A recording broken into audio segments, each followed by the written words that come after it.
And oh no, I wasn't recording. I'm just kidding. Sorry, I'm hilarious, guys. You didn't know.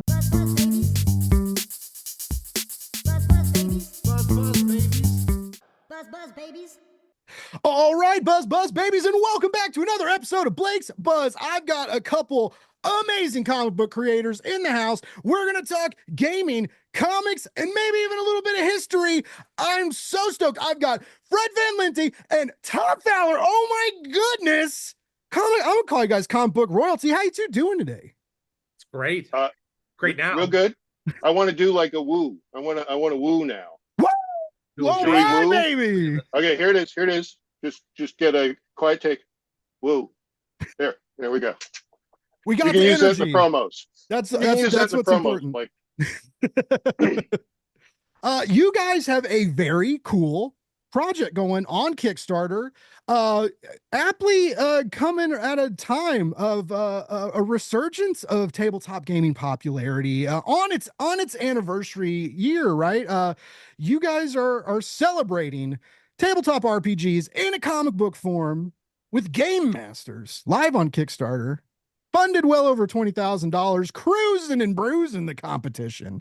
The campaign's doing great. Congratulations. But how's it going? What's you guys are doing the press. I've seen you do some interviews. I spied on them to make sure mine would be cooler. But how you feeling about the campaign? So far pretty good. It's just day 3, and I think we've crested over 30 grand so far. We've got something like 600 backers. Mm-hmm. I don't really know, but I try not to. My anxiety is such that I dip in, I take a look at the beginning of the day, and then I just try and ignore it completely until the end of the day, whether or not I decide I want to sleep.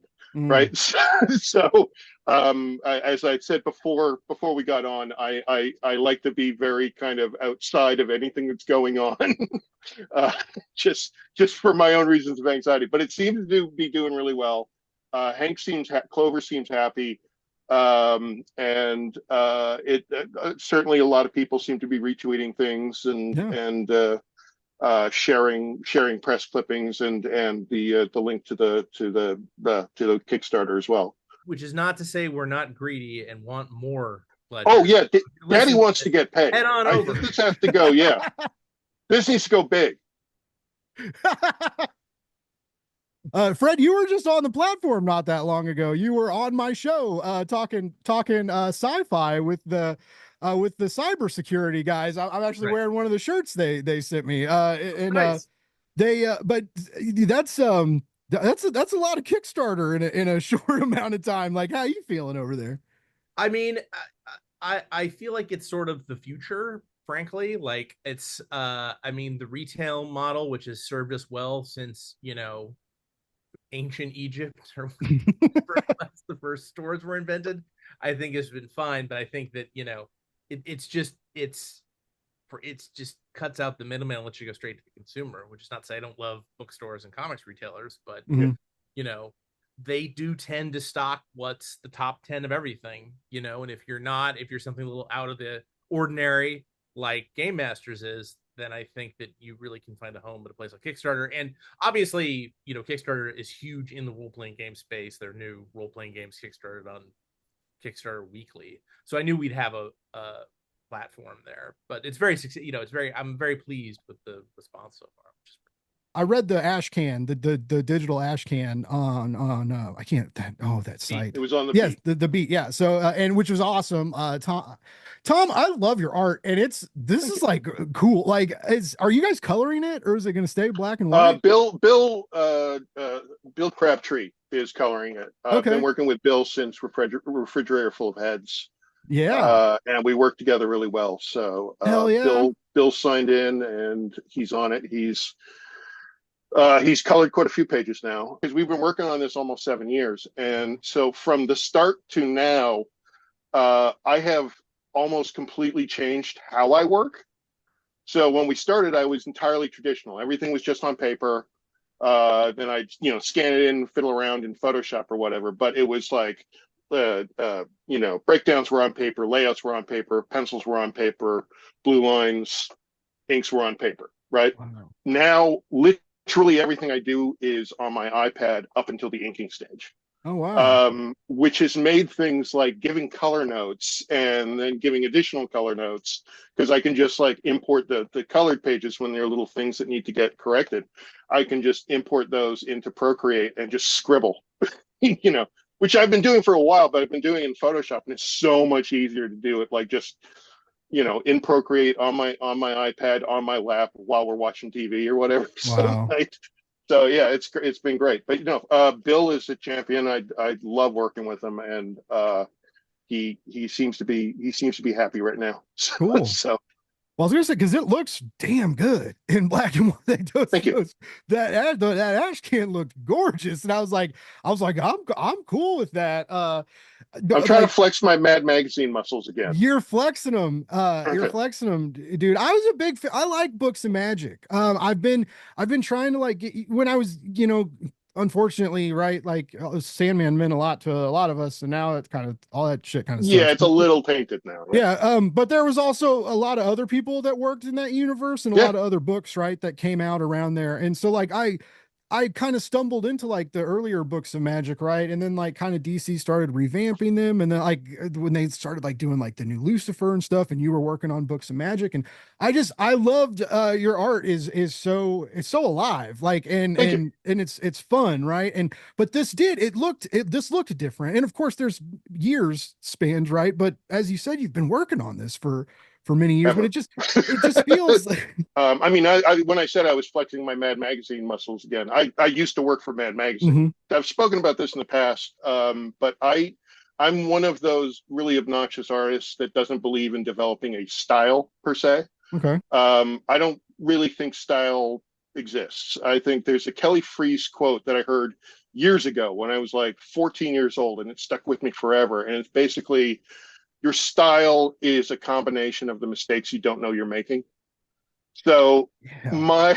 my intent typically is just to draw, and I encourage any young artist that comes to me about developing a style. I just tell them, forget about that, just draw, and whatever comes out, that's your style.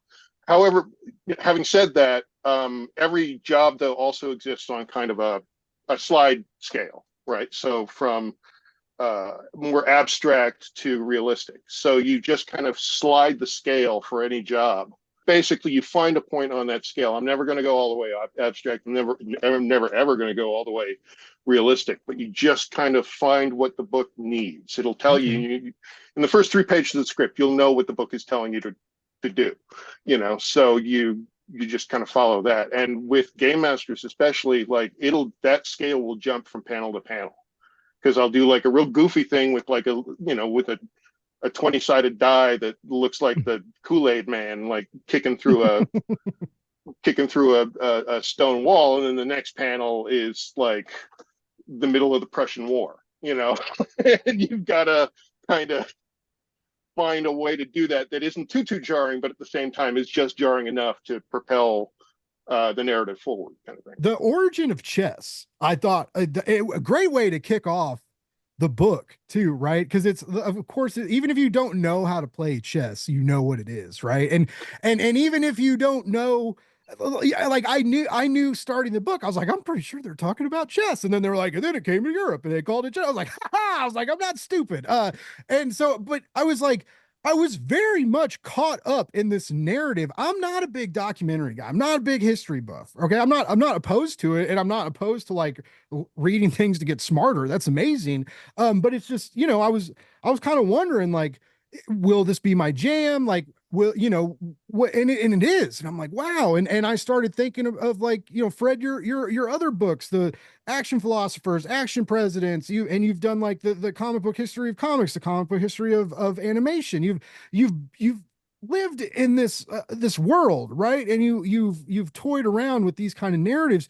How do you combine the textbook and the entertainment factor? You do it so easily, so naturally. You like, I feel like a lot of teachers might be like, fuck Fred Van Lente. I try and make teaching fun every day. This guy comes on Kickstarters, makes it look easy. But how do you script that? That seems challenging to me. It is pretty easy, Blake. And fuck those teachers too. No. No, I'm kidding. It just kind of They've had it too good for too long. Yeah, they make too much right. money is what it is. Yeah, That's right. That's right. I'm cleaning up on my nonfiction comics book. It just kind of comes natural. Like I really kind of fell into this by accident. Like I loved like Larry Gonick's Cartoon History of the Universe. I love Jack Jackson's Texas history comics, like Comanche Moon and that stuff. So there was definitely like a precedent for it. But I just kind of fell into it when I did 1 year of grad school at the University of Pittsburgh, where I was teaching English lit, and I just found I really hated like what they were telling me to teach. Yeah. And so I ended up really enjoying like condensed demonstrations of like Marx or Freud or something like that, just like the basic concepts. And I just really like explaining things. It's super fun, and the story of chess and gaming is super compelling. You know, like I got sucked into it as much as you did just by reading about it. When I'm excited about a subject, I hope I can then convey that excitement through the script, and I get Tom excited about it. If Tom is excited about it, the comic is going to be exciting. Tom's going to grumble either way, but yeah, it was exactly. It was wild. Yeah, it was he wild seems like a grumbler. Because, yeah, no, I'm very much a grumbler. But while I was reading the script, I was in a weird way, I'm kind of learning in real time with the reader. You know, because I'm getting a lot of this stuff for the first time as well, but I'm getting it in script form. Then I've got to kind of adapt it to comics, right? But it's still that kind of like, oh, I didn't know this. You know, like I didn't know Steve Jackson took the Secret Service to court. You know, I didn't know about this stuff. And it was really fascinating to kind of go through it. And then so I've got to go through, do all that, and then I've got to process it. And then it's like, all right, let's make this funny, you know, and go from there. So it's a blast. Like it's a lot of fun learning in this way. And we did the same thing with how-toons. And a lot of the stuff that kind of went into how-toons, I was like learning as I was drawing, going like, oh, you could do that. Cool. We actually wound up, my son at the time was, I think, 6 or 7. And we wound up doing a lot of stuff that was in the book. Oh, cool. Because it was there and I didn't know you could do it before. And it was like, oh, we could do this, you know. So I had a lot of aha moments too in just those 6 or 7 pages. I felt so stupid because I caught myself first, but I was reading it, and when Napoleon's playing the robot, and I was like, it took a little too long for me to be like, they're robots. I was like, what?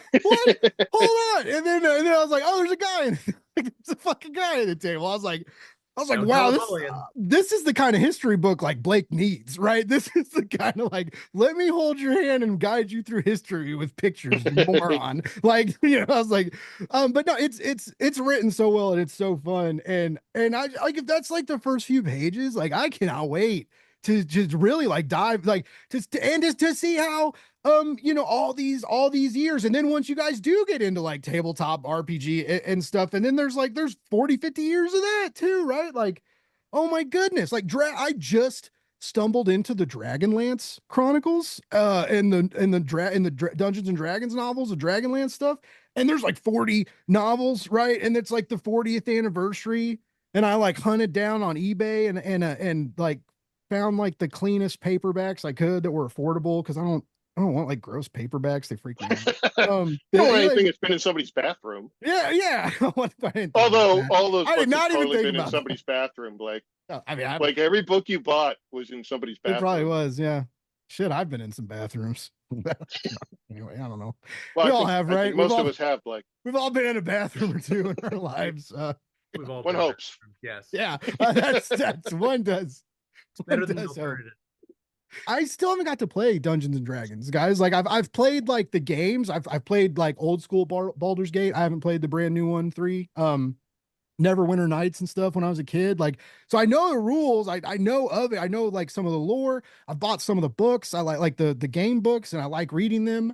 I've even got like I've been talking to some tabletop companies, and they sent me some of the like not Dungeons and Dragons, but 5e editions of like the alternate kinds of, you know, like the different games. I like how you're approaching this like you're converting to Catholicism or something. You're like talking to counselors. I've got some brochures, you know.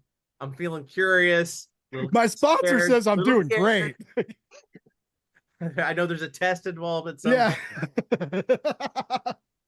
But it's just like it's crazy how like into it I am, and I still like someone asked me, they were like, "Have you gotten to play yet?" And I was like, "No." I was like, "Shit," I forgot I actually haven't played a game yet. But where did your guys' love for gaming happen, right? Like, because this is something. I mean, Tom's getting paid, right? So like you could have found an artist that like wasn't into gaming, but I mean, even Tom is I can tell he's excited Well, Tom's talking not about getting it. paid yet. Again, we need this Kickstarter to Yeah, go we get paid really on well. September 25th, Yeah. Yeah. a month after the Kickstarter ends. But where did your guys' kind of love for gaming happen? Because for some people it happens when we're young. Some people find stuff when we're older. Like, I mean, I was pretty young. I was like 10 or 11 when my parents got me the D&D basic set, and I really loved it. I loved coming up with stories. I loved bossing my friends around. Which one I like more, your mileage may vary. And I did a lot in college. Like all my buddies played it in college. I was my first job out of um my between my freshman and sophomore years of college. I was the D&D counselor at a summer camp in New York. whoa. It was a theater camp for high schoolers. So I spent the times I was not spending trying to keep the campers from fucking each other. Let me tell you, we failed spectacularly on that one. I was spent playing Dungeons and Dragons. Yeah. Okay. Where was that in my teenage years? Right. You have to go to a Summer camp specific. and rolling dice. You have to go like, to a specifically themed camp. God. You a theater kid. If you just go to camp, Right. it's not. I mean, maybe it's happening, but you got to go to the specifically themed ones. And I want to be clear: these are like post-pubescent children who were, fucking each other. Yeah, I don't want to go now. I meant like when I was younger. Who got kicked out, but I don't want to get into that. And no, it wasn't me. Nice try, wise asses. I didn't say it. God damn my it. my first book. Well, the first like published thing I ever got paid for, and I published for was published by Steve Jackson Games. Oh wow. Which is an article on GURPS. And my first book was called a Call of Cthulhu supplement called The New Orleans Guidebook. That was in 1997. Wow. Century. And then I stopped gaming for a long time once I broke into the comics industry, just because the idea of making up stories for free was just anathema to me. Like, I get paid for this. But then like I hit 40 and I was like, I miss Call of Cthulhu. I miss GURPS and I love all these other systems. Not so much Dungeons and Dragons. It was never heavily into Dungeons and Dragons. I played Dungeons and Dragons because my friends made me. Okay. Because it's what they want to play. Mostly, it has nothing against with D&D itself. It's because I don't really like the high fantasy genre. Kind of. Okay. I like refined genres like superheroes. And yeah, so then I've been doing it for like the last 15 years. I'm in two groups. One's monthly, one's weekly.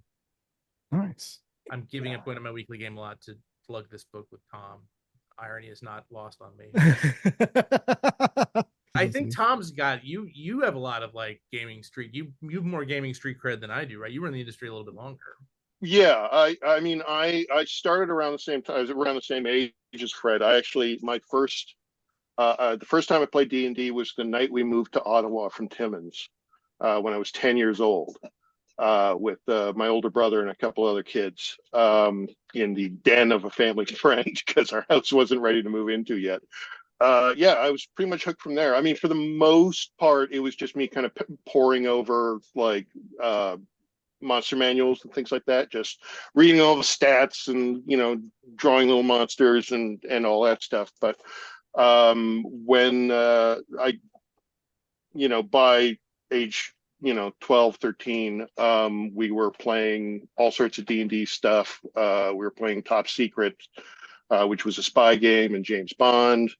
Then I discovered the Teenage Mutant Ninja Turtles game, which was 100% my jam.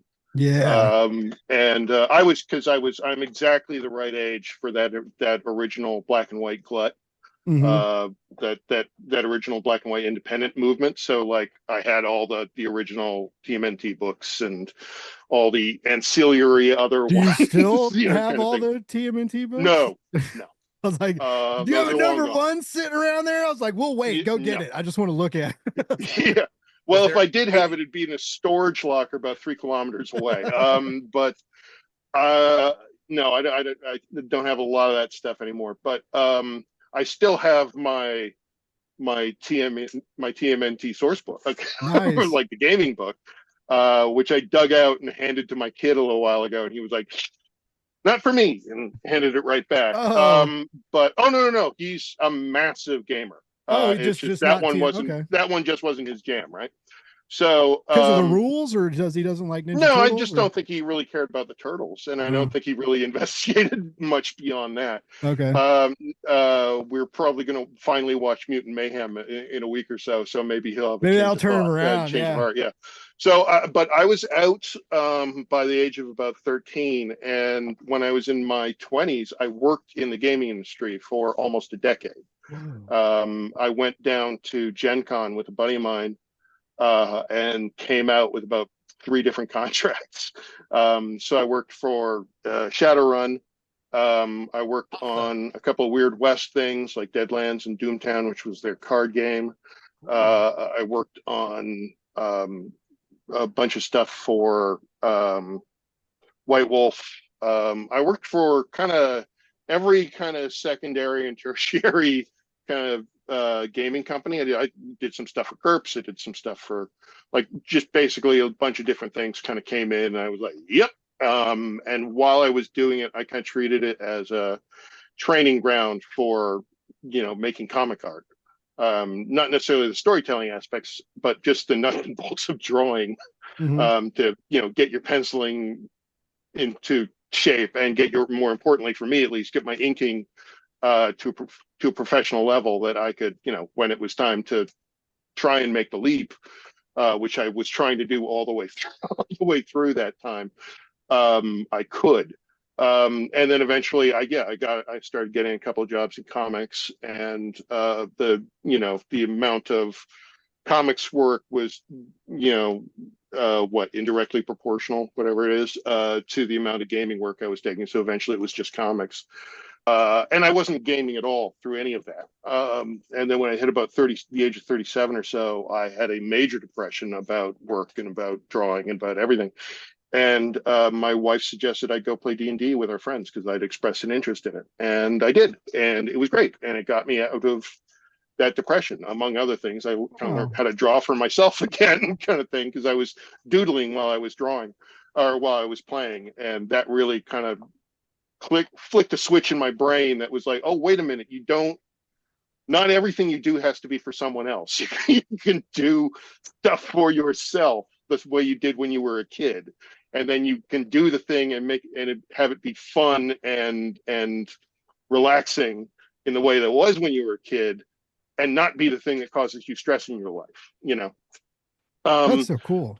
yeah, and so I played with them for a while, and then COVID happened, and then a couple of other things happened, and that group broke up, and I haven't really been able to get back in. Like there have been a couple of kind of fits and starts to get other groups going again. So I've rolled up like half a dozen characters since.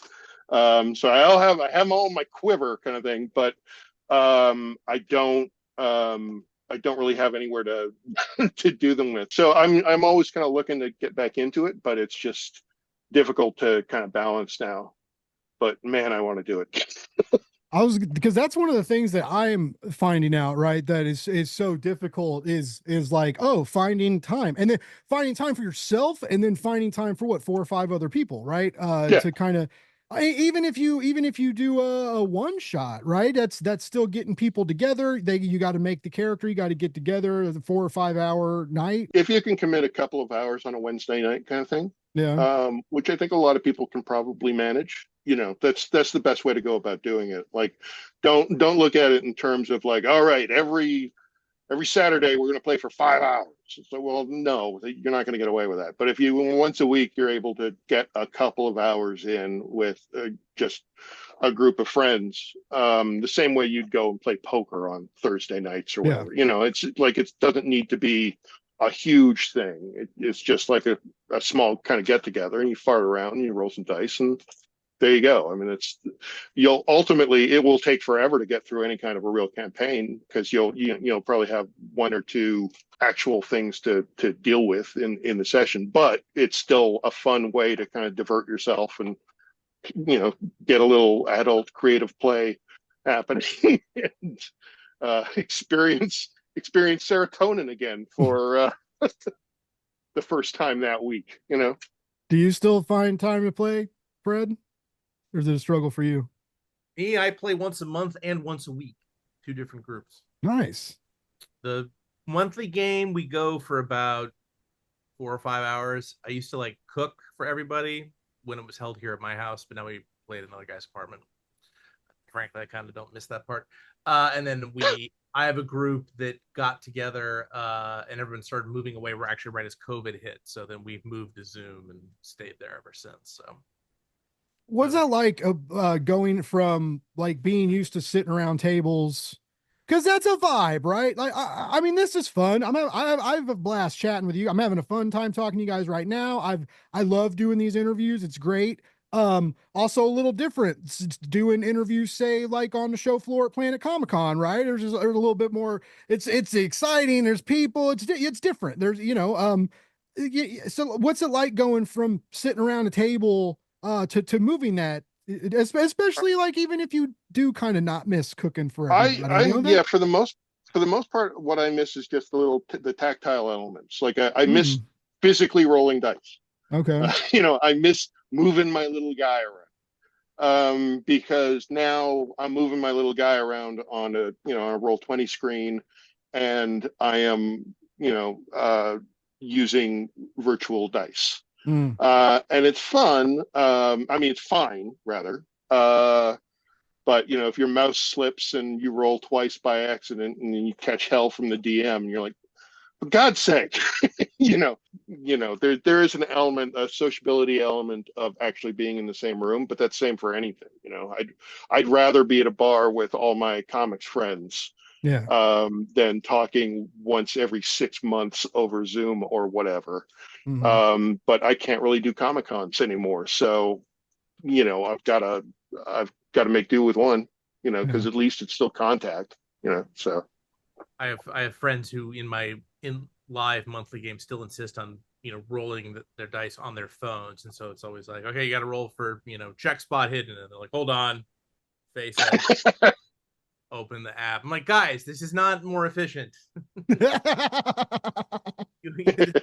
is a technological solution for no problem. For me, it's hard just because it goes back into like I guess I'm sitting in front of this laptop all day, and then it's like, all right, now we get to sit in front of hours. It's no thanks. But I still do it because I like those people, and 2 of them moved to Houston, and I live in New York City, so there's really no option. I want to keep playing with them except soon.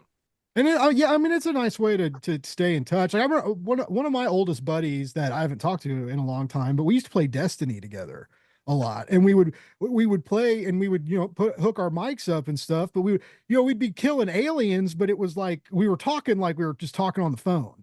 And we'd be like talking about like, how's your dad doing, how's his sister, and it was just like we'd have these huge conversations and like catch up while we were like running strikes and stuff on Destiny and trying. I love the idea that that's the actual reality of the game too. It's like you're actually those 2 characters and you're just dusting a bunch of like space bugs, but at the same time you're like, so what's going on with your dad? Yeah. Your sister's still seeing that guy? Is he doing okay, or what's going on? Did you ever sell that Chevy?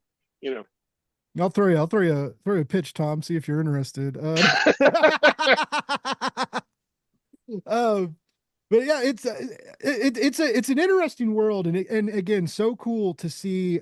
I think it's cool to see how it can go from tabletop to desktop computer, right? And like I do like the tactile thing too, right? Like I've bought dice. I have a fancy little dice tower. Like, I like the sound that it makes when you drop the dice in it, and it rolls them and they clicky clack and fall out, and it's I could see missing that. I wasn't aware. I didn't know if there was a way to kind of like combine the worlds, like if you could still like like do some things digitally, but like roll your own dice. But I guess you have to I'm sure a trust lot of people, people right? do. I think a lot of it's just like everybody wants to see the number when it comes up. Yeah. Because even though everybody trusts everybody, nobody trusts Oh yeah. anybody. Like Blake got a So nat I mean, 20 if you, again. Like yeah. So if exactly. So I mean, you could probably set up like a little camera that yeah. goes to a little pool where you roll your dice so that everybody knows you're on the level kind of thing. But it seems like a lot of extra work. Yeah. Yeah. But I also I kind of wonder like how much the tabletop gaming industry had to do with the kind of proliferation of these kind of video chat sites. Mm, Um, because I mean, during the pandemic, I mean, obviously the pandemic was a big reason, and also business was a big real reason. yeah. But business doesn't care if the thing works or not. Do you know what Yeah. I mean? Like your big corporation is going to spend the least amount of money possible to get whatever's available. Hmm. But I think a lot of things like Discord and Roll20 and whatever, like all these other kind of smaller things, I think a lot of it was just so that people could do more than just, look at each other while they talk. There Oh are a lot yeah. of like extra elements to them that you can actually, you know, do do these other little things. Hmm. And I mean, I'm sure there's a percentage. I don't know that it's like a massive percentage, but I'm sure there is a little bit of like, well, this way we can do all this other crap, Yeah. you know. Look at what Magic the Gathering streamers do. Like they have like your front facing camera like we do, right? And then they'll have a like a webcam aiming down at their play mat so you can see the cards. I want to play that, but I can't build a deck to save my life. If I've never someone been was able to Different set figure of that out. brochures you're gonna have to get, and like meetings you're gonna have to go on.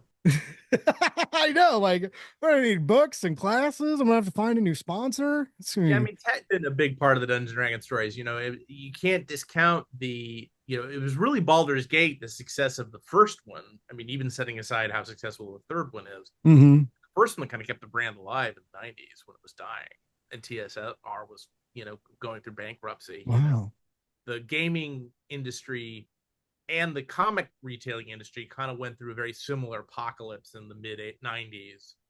That's when Marvel filed for bankruptcy, and it Mhm. was really looked like the direct market might not be long for this world. And Diamond ended up being the top dog of distributor for 20 years until recently.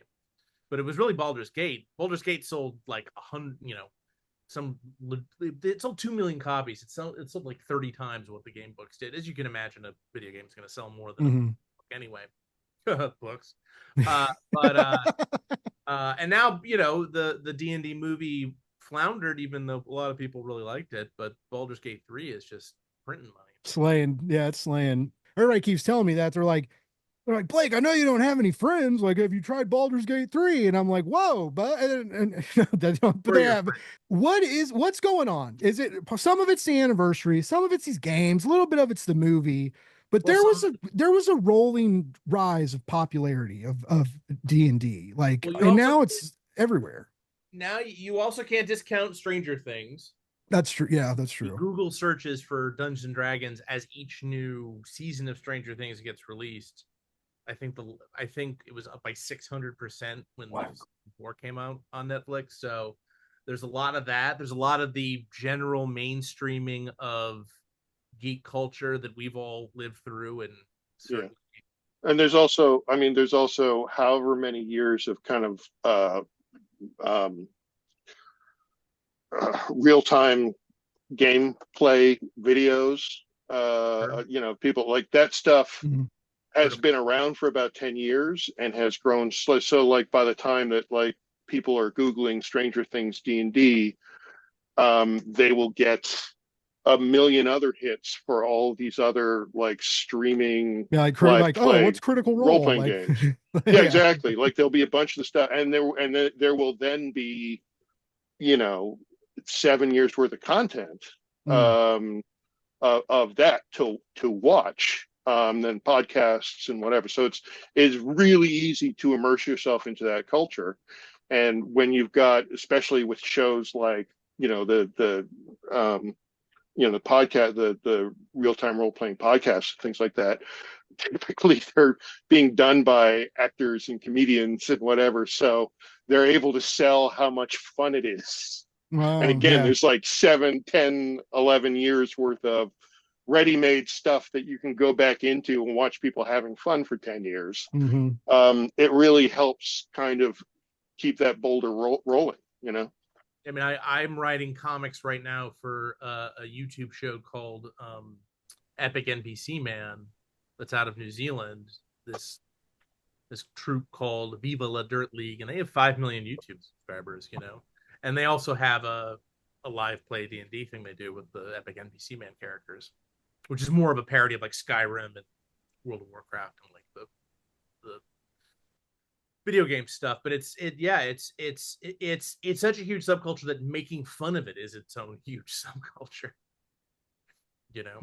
That's what I remember, is making fun of it, right? And until like that was like the harsh reality for me. Like, you know, I started getting back into, I was always into comics, but like, you know, not like podcast or video interviewing comic book creator into it, right? Like, but it, you know, so I was like getting back into nerdy stuff, and then like for a long time it was like D&D, like I knew about it, but I remember being younger, and like I remember my grandma talking about, like, we were raised Catholic, and so like my mom's mom was real religious, and they were talking about like hearing these stories of kids playing like Dungeons and like borderline, like they played Dungeons and Dragons, we never heard from them again, you know. And I mean, like, shit, like, but that, like, people were talking, parents at my school were talking. Same thing with like Harry. It was more intense than Harry Potter, but like akin to that, like the kids are reading about magic, oh, like what are we gonna do? I was at Target the other day and Walmart, and there's Dungeons and Dragons tarot cards, Dungeons and Dragons cookbooks, the Dungeons and Dragons novels are all out, right? Man, and I'm talking like front facing, right there in the, when you walk into the media, they're right there, right? They're right next to a fucking Taylor Swift LP, right? Sure. Like, and that's cool, but it's just like, it's like, wow. And now it is like, I had to kind of come to Jesus moment, and not a come to Jesus moment, but it was like, am I cool enough to play Dungeons and Dragons? You know, it's like, Well, none of my friends want to play with me. we Like, we can answer that, Blake. Yes, you are cool enough to play D&D. I think D&D now is because they're probably the most recognizable, again, because of Stranger Things and all these other things. They're probably the most recognizable game on the market. I think they're having their MCU moment, like from like 12 years ago when those movies started coming out, and people were like, "Is Superman in the MCU?" I guess, you know, it was that kind of thing. It's just, it's synonymous with gaming, right? Like okay. it's a superhero movie is by definition a Marvel movie. You know, Yeah. a comic book movie is by definition a superhero movie is by definition a Marvel movie, and I think it's the same thing that's happening. I think it's the same kind of thing. It's like we know this kind of recognizable brand. A lot of people just out in the world, and there's nothing wrong with it. Just out in the world, they know because they've heard about this brand one way or another. Typically through the 80s and 90s, it was the butt of a joke, or the 2000s, it was like the butt of a joke on some sitcom they were watching. But they still heard about it, and now it's, like I said, it's having that moment. So when Joke's you on talk you, about prick! Nerds are when you taking start over. exactly when you say role playing game, immediately D&D. You know, it's the thing that people are going to associate with it immediately off the bat. And that's got benefits and drawbacks and whatever, but I think that's what's happening. You know. Yeah. Yeah, that's like the PlayStation Nintendo phenomenon, right? Like you were, no Yeah. matter like what you were playing, you were like, oh, we're playing PlayStation at my buddy's house, right? And it's like, dude, you're on a Nintendo. Like, no, we're playing PlayStation. It's a, you know, or Yeah. everybody's you hand somebody, or someone asks for a Coke, you hand them a Sprite, like they know what you mean. You Yeah. know, it's like, it's so, you know, I I'd can like a see how Coke. it's What flavor? dangerous. Orange.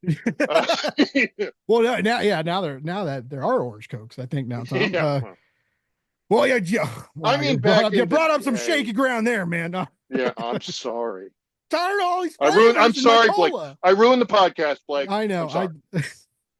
But yeah, it's, do you guys think, I guess the campaign's doing well, right? Obviously you cannot, being live a few days, Yeah, you know, it's chugging along. Chugging along, coming up on 600 backers. And, You're gonna have to start. You're already talking stretch goals, and you're probably gonna have to come up with a couple more in the next couple weeks, hopefully, right? Got some in our back pocket. Nice, nice. That how good a feeling is that though when you like have to start thinking of those back pocket like stretch goals, right? Where you're like, oh crap, like like we don't have time to think. Like we there's like that's a good feeling. Yeah, I mean, like this is like I've done a lot of Kickstarters, and like if I'm gonna do stretch goals, I want it to be something meaningful. So this is pretty meaningful. So this is gonna be additional content stretch goals. That's what excites me. As opposed to, everybody gets a bookmark or whatever. I have so many bookmarks. Keep angry letters to yourselves. But yeah, so I'm pretty excited about that. So, once again, everyone who's listening, go to the Kickstarter page. Yeah. We'll make sure that I'll have links in the descriptions and everything. We'll make sure it's easy for you guys to find. But yeah, Game Masters operators are standing by. Yeah. Remember, Daddy needs to get paid. Yeah, Tom doesn't work for free. And damn it, I'm a private dancer, Blake. I'm a dancer for money. Tom has a coke habit. I mean, a family to support. Yeah. I'll do what you want me to do. Finally, I've been waiting for someone to make a cocaine joke that wasn't me on this show. That's a Blake Morgan bingo card right there. That's one of my favorite panels in Game Masters is a coke joke, which I'm pretty excited. Nice. It's also one of my favorite panels. I'm surprised. I could tell the love you put into it. Yeah. Yeah. Oh, I'm so excited. Drawing sandals through a glass table. Oh, I like that's a smart point of view. That's right. Which you have a good eye for stuff like that. I was flipping through some of the older books of magic and stuff, and then going through it like cruising. I haven't read it yet because I'm so behind in the Joe Hill books at DC. I started them. But I just read like the Basket Full of Heads not long ago, and I didn't know it had a sequel, and I was like, whoa! And then so like I got a lot of people didn't know it had a sequel. Yeah, that's it popped up on my DC app. I subscribed to the Ultra thing, and but yeah, it's cool. Like I mentioned it before, and you kind of resonated with that. You were like, well, I was like, your style evolves, and you were like, well, I don't really have a style, and I don't like that word, Blake, but I love it. I really do dig that as a writer, as someone like, oh, I was gonna ask, Fred, did you drop out of grad school? I did. Yeah, MFA dropout over here, baby. I waited till I was writing my thesis, though, so I spent a long time and a lot of money. I wasted a mere year of my life. And nice. Then Steve Ellis, who's both someone I played a lot of D&D with, and I met at Syracuse University, and also has done a lot of Magic the Gathering cards and done a lot of Deadlands art and stuff. He and I sold a book to Malibu, and I was like, breaking the comics is easy. I'm quitting my job in New York City. But of course, then Malibu folded within a month of that decision. But I was like, should I stay and try and get my grad school grades were B's, which if you know anything about English grad school means you're pretty much you get in trouble. Yeah, you're a dead duck. So it was a mercy killing my academic career. Yeah, I was partying real hard, but then I was a bouncer. I was working night. Yeah, I did add that together. It didn't work. I was a bouncer. I was working all night and then drinking and partying all night and then sleeping all day and then getting up and stumbling to class and somehow surviving. I was looking through a lot of glass tables. I guess you could say. What were you studying? I was MFA in creative writing. I started on the poetry side, and then I switched. I won an award. I wrote a essay about being a bouncer, like a creative nonfiction piece. Being a drunk is like almost a it's a prerequisite for most poetry class. Yeah. Programs. Well, yeah, it was almost, I mean, even my professors would be like, because they knew, like they would my bar was popular with the students. It was down the street from the campus, right? And so like they'd come in, and if I was working, I was half lit most of the time, right? They fed us shots. If some dude punched me in the face, the bartenders are gonna give me a couple shots of JMO, right? Like them's the rules. But anyway, my professors would be like, Blake, you got to calm down. Hey, we're going to the bar after class tonight. And I was like, do you guys not realize what you're doing here? But anyways, but anyway, I learned a lot, but I was, long story short, the reason why I asked is because, you know, that notion of like your artistic voice and style, that what Tom said was very different to what like I was taught about a writer voice and style, right? Because it's like you want to establish it and you want to like stray from it sometimes, right? And you want to, but you never want to leave it in the dust. You know, it's like a heavy bag of rocks you always got to carry with you. Yeah, I mean, I have pretty eclectic interests, and I've never really stuck to one genre in my career. I don't think it's helped my career very much, but I'm a pretty happy person, so nice. Doing something. Yeah, and I should probably clarify too that when I say like, you know, don't bother developing your style, it means don't go through the act of trying to draw a certain way. Okay. Because you're going to draw a certain way anyway. So well, regardless like of when adaptable, yeah, exactly. Like regardless of how I slide that scale, it's always recognizable as me. I mean, I'm always using the same technique. I'm always using the same tools. It's my hand. You can always see it. But okay. Sometimes things are bouncier than other things. Same thing with Jack Davis. I mean, like he'd do things in Mad that could be looked at as being more realistic, or things that could be more kind of, I hate this term, but cartoony, right? So it's that kind of thing. It's just kind of like, this is the job. I'm going to do the job. It needs to look a bit more like this. It needs to look a bit more like this, but it's still me doing it. So it's still going to look like me because this is how I make lines, you know? Yeah. I just feel like that's kind of what I'm getting at. Like if anyone ever tried to tell you like write what you know or draw what you know, Tom, you'd like smack him. Well, I mean, that's the thing is like, I do draw what I know, you know? It's just, I try to, and I think most people who are successful have that extra gear to be like, okay, I'm drawing what I know, but at the same time, like what this needs to be. I mean, even like if you look like Alan Davis, you know, who's a very kind of realistic representational artist. You look at all the goofier stuff when you get like TechNet into things, or whatever the group was, the Crazy Gang, Freaky Gang. Yeah, it's very different, you know, but it all feels of a piece, you know, because like some of it's like weird and goofy and big and bouncy, and you know, some of it's aesthetics, and then some of it is Tanguy and Lavaldo. Like it's that, you know, but it all fits together in a way that isn't jarring, you know. So it's like I said, it's just like an extra gear to go from one place to another.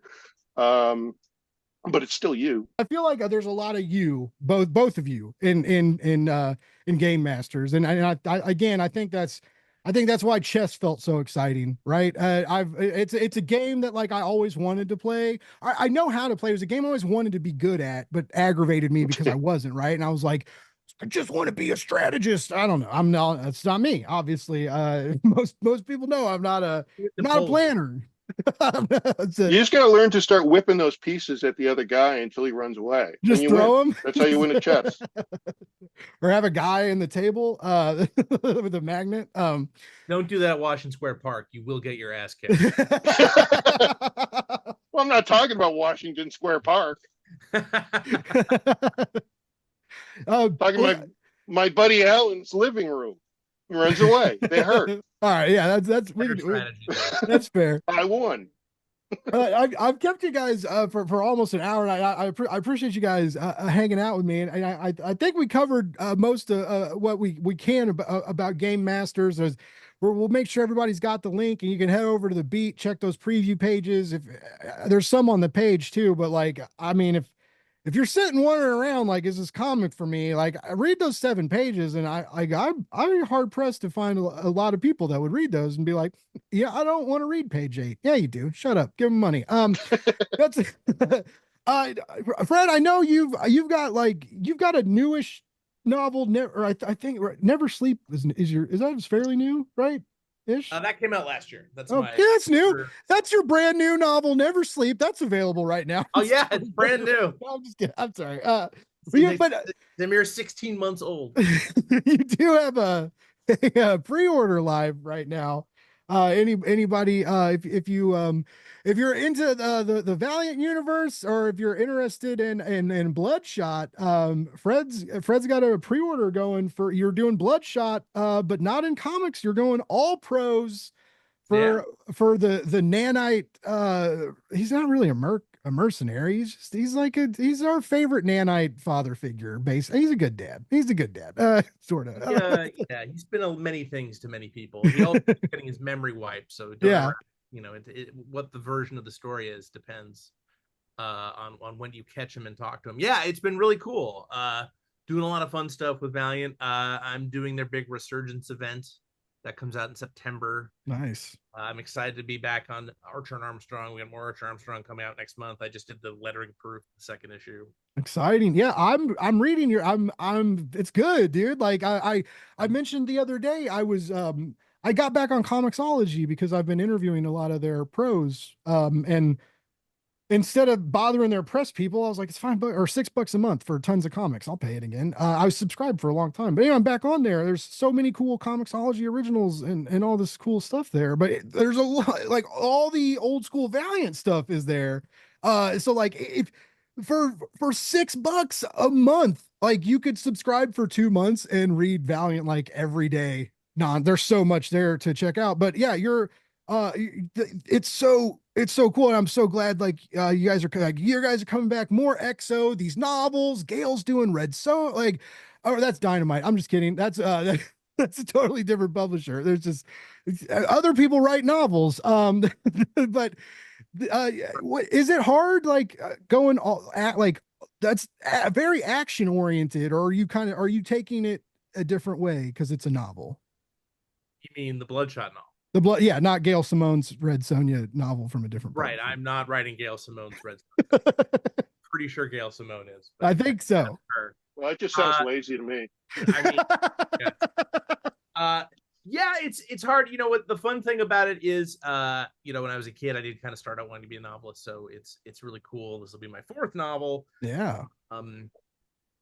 Yeah, it's a brand new story. It's a sort of I would hesitate to call it a brand new version of Bloodshot, but it's a neat treatment, and because the whole it was also fun, frankly, to write it from his point of view, because I keep saying, his employers keep wiping his memory, so it it like resets and changes. Yeah, it resets, and so it's I like that a lot. Getting a little arty, right? Okay. Unlike Blake, I may not have gone to school for creative writing, but I can drop. I can tell people we went to grad school. We don't have to tell them we graduated. Right. It's fine. Well, I went to I actually went to English lit grad school. I was going to be an English professor as opposed to a practitioner, but I did that solely to appease my parents.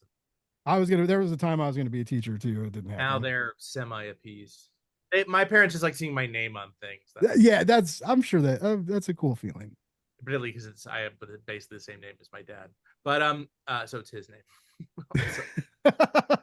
But no, it's fun to write. Well, it's sort of very similar to sort of going from writing fiction comics to nonfiction comics like Game Masters. If I'm getting annoyed with the nonfiction process, I'm like, oh, I can make stuff up. And similarly, if I'm getting annoyed with comic scripting, it's like I'm writing novels now. Oh God, this pro stuff is awful. Why are we doing this? I'm going to start writing comics again. And so it's just, and sometimes the same day, which is nice. I try to work on a different project before lunch, and then the second one, a different one after. Oh, nice. That's smart.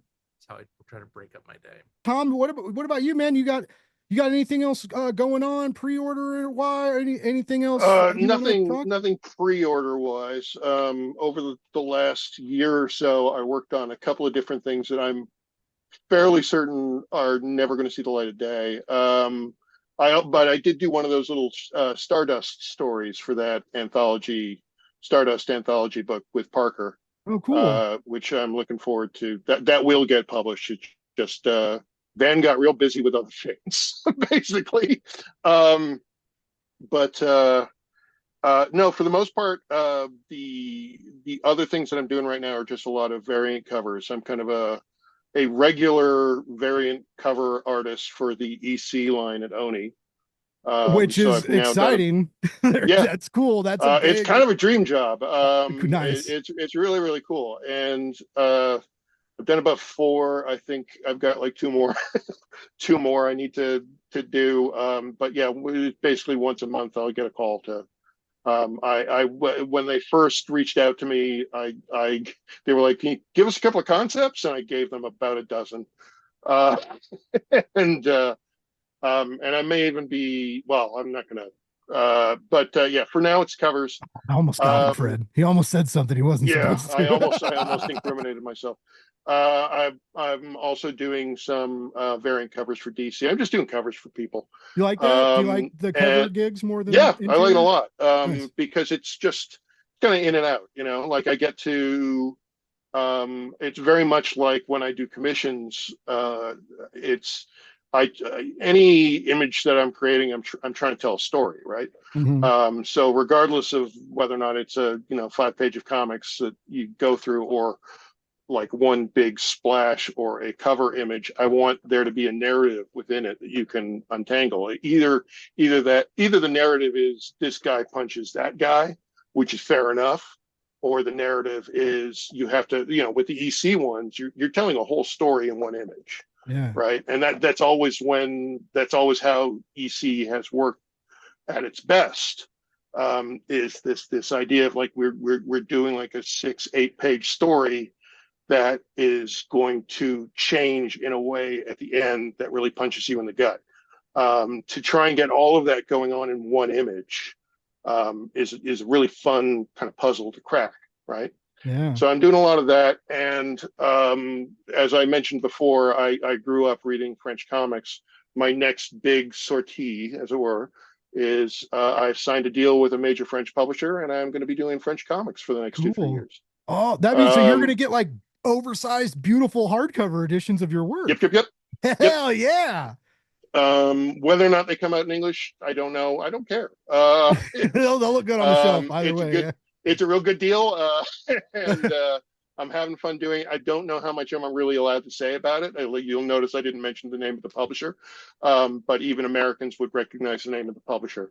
Oh. So I'm really looking forward to that, and that's just I'm finishing up the last couple of things for Game Masters, and then I'm jumping straight into that. Very cool. And from a freelance standpoint, it means regular, reliable work for 2 years. And that's a Which, blessing. That's a yeah, blessing. and I have a carve out so I can keep doing covers for the American market and any other like little things that kind of pop up. And then I've already got things lined up after that. I'm doing a book with Alex DeCampi, and then after that, I might be doing some screwing around with my friend Benito Serino on a All couple right. of things. So we've already started talking about. We keep developing things and going like, which one we're going to do first, kind of thing. A good problem to So we'll have. see. So stuff is happening. Um, but yeah, so for the next couple of years, I'll be happily. I won't physically be in France, but I will mentally be in France and be very happy. But no, guys, this real quick. I know again, I do. I'm bad at this. I'm like, I know it kept you a while. Let's talk for another 30 minutes. But where's the best place to kind of keep track of you and all that? If you guys like websites or mailing lists or whatever, like shout those out. Fred, where do we keep track of you? Yeah, so I'm, if you can spell Fred Van Lente, that's my handle on all the major social media sites. Go to my website at fredvanlente.com and sign up for my newsletter. I send them out like twice a year because I'm lazy. So don't worry, I won't send you a lot of spam, but I will tell you about my new projects. Nice. And I'm on Blue Sky and Kara. I'm just Tom Fowler. Instagram, I'm Tom Fowler Art, and on Twitter, which I'm only on when I have a Kickstarter campaign, I'm Tom Fowler Bug. Google Tom Fowler, and I'm the one that did not play bass for Frank Zappa. No, Game Masters is so cool, everybody. Like, get to Kickstarter, check it out. Like check out Books of Magic. It's awesome. For real, like Comixology, I don't it's cool. I'm very happy I resubscribed to it. I'm having a blast exploring all this Valiant stuff, getting ready for a big relaunch later in the fall. Super exciting, Fred. I hope that goes well. I've always loved Valiant. I love the people around it, and cool comics. I hope it goes well for you. And Tom, I'm real excited to see some of these variants you got popping out for these EC comics. Very cool. I'm so excited for both of you. The campaign's killing it. Excited to see what you guys end up doing later down the road. And it was great talking to you. As always, folks, we'll be back with amazing guests with more amazing comics to talk about. Love more, hate less, read comics, roll some fucking dice, and get out of here. All right.